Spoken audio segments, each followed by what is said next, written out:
How to become every girl's favorite, the unfair advantage. Have you ever noticed that one guy? He walks into a room and every girl's energy shifts. They laugh louder when he's around, they fix their hair, they lean in when he talks. And he's not even the best looking guy there.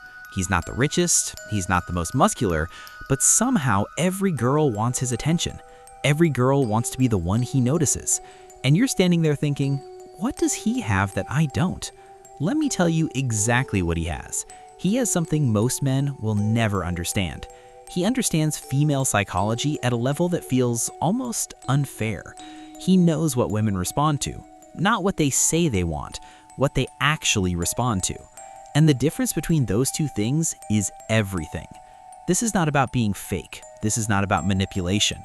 This is about becoming the kind of man women naturally gravitate toward, the kind of man they think about when they're alone, the kind of man they brag about to their friends, the kind of man they don't want to lose. Here's the first truth. Being every girl's favorite is not about being perfect. It's about being unforgettable. And unforgettable is a pattern you can learn. Let me show you what the favorite guy does differently. He doesn't treat all women the same. Most guys either worship every woman or treat every woman casually. The favorite guy calibrates. He reads the room. He knows when to give attention and when to withhold it. He knows when to be playful and when to be serious. He adjusts based on who he's talking to. And that makes every girl feel like she's getting a unique version of him. Not a script, a genuine interaction. Here's what this looks like. Shy girl in the corner? He approaches her differently than the loud, extroverted one. He's softer, more curious, less intense. He makes her feel safe enough to open up. Confident girl who's used to attention? He challenges her. He teases her. He doesn't validate her immediately. He makes her work for his approval. And both girls walk away thinking, he really gets me. When in reality, he just understands people. This is the first pattern. The favorite guy is socially intelligent. He reads energy. He adjusts his approach. He makes everyone feel seen. Not in a fake way, in a way that shows he's actually paying attention. Now, here's the second pattern. He doesn't seek validation. Most guys are constantly looking for approval. Do you like me? Am I funny? Am I interesting? The favorite guy doesn't ask those questions. Not out loud, not in his energy. He just exists, confident in who he is. And that confidence is magnetic, because women are attracted to men who don't need them, men who would be fine with or without their attention. Here's how this shows up. Normal guy compliments a girl hoping she'll like him. You look amazing tonight. Then he waits for her reaction, hoping she'll validate him back. The favorite guy compliments differently. That dress is bold. I like it. Then he moves on. No waiting for a response, no seeking validation. He said what he observed and kept going. And that nonchalance makes the compliment land harder because it didn't come with an agenda. Now, here's the third pattern. The favorite guy makes women feel something. Not just comfortable, not just safe. Something. Excitement, curiosity, challenge. Most guys are boring. They ask boring questions. They give boring answers. They create boring interactions. The favorite guy is different. He tells stories that take you somewhere. He asks questions that make you think. He creates tension. Not conflict, tension. The kind that makes a conversation feel alive. Let me show you the difference. Normal guy, so what do you do for work? Her, I'm a teacher. Him, oh cool, what grade? Boring, predictable, interview mode. The favorite guy, so what do you do when you're not here? Her, I'm a teacher. Me, let me guess, elementary. You have that patient energy. Her, actually high school. Me, dangerous. You must have thick skin. Now there's a conversation, not an interrogation. See the difference? He's engaging, he's assuming, he's creating a dynamic, and she's enjoying it. Here's the fourth pattern. The favorite guy is comfortable with silence. Most guys are panicked when there's a pause. They fill every gap with words. They're afraid silence means they're failing.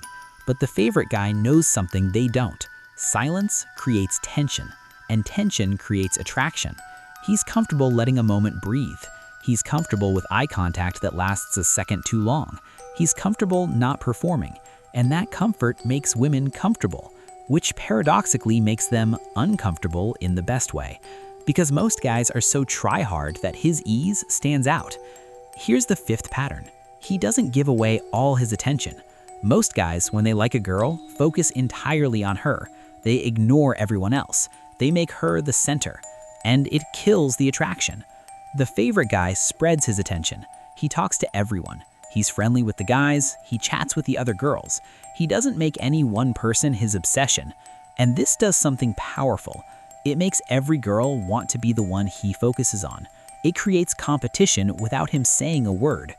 Here's how this plays out. There's a group conversation. Most guys would lock on the girl they like and ignore the others. The favorite guy engages the entire group. He tells a story that includes everyone. He makes eye contact with everyone. He's the social hub. And the girl he actually likes, she gets slightly less attention than the others.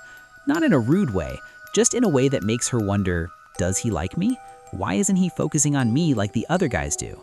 And that wondering makes her try harder.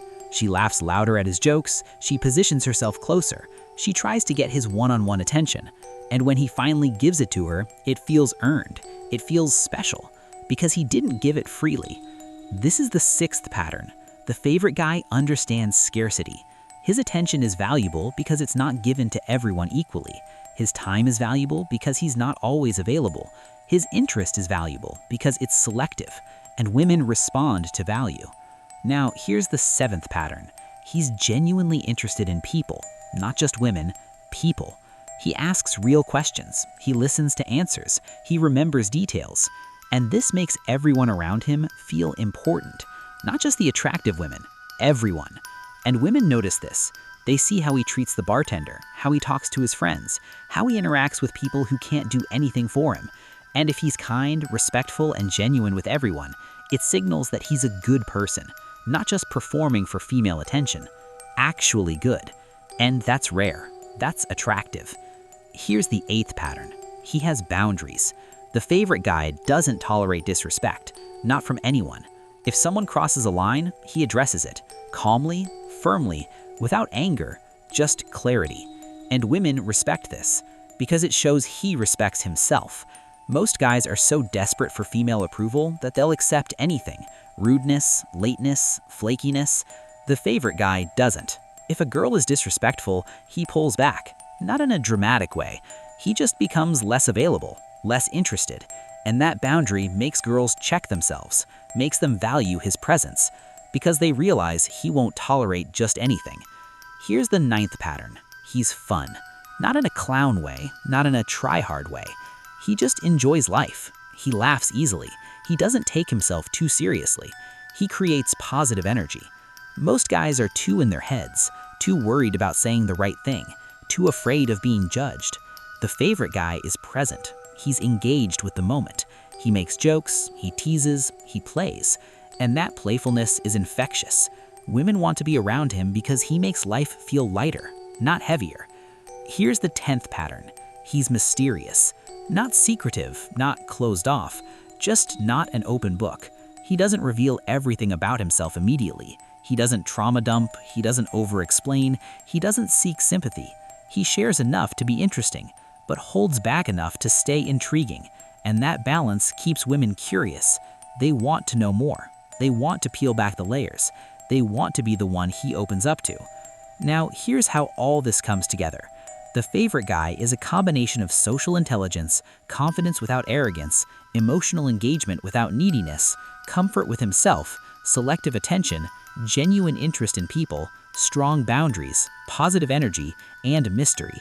And when you combine all of these, you become magnetic. Not to one girl, to all of them. Not because you're chasing all of them, but because you'll become the kind of man women naturally want to be around. Not the guy who tries the hardest, the guy who doesn't have to try at all. That's the unfair advantage. And it's available to anyone willing to do the work.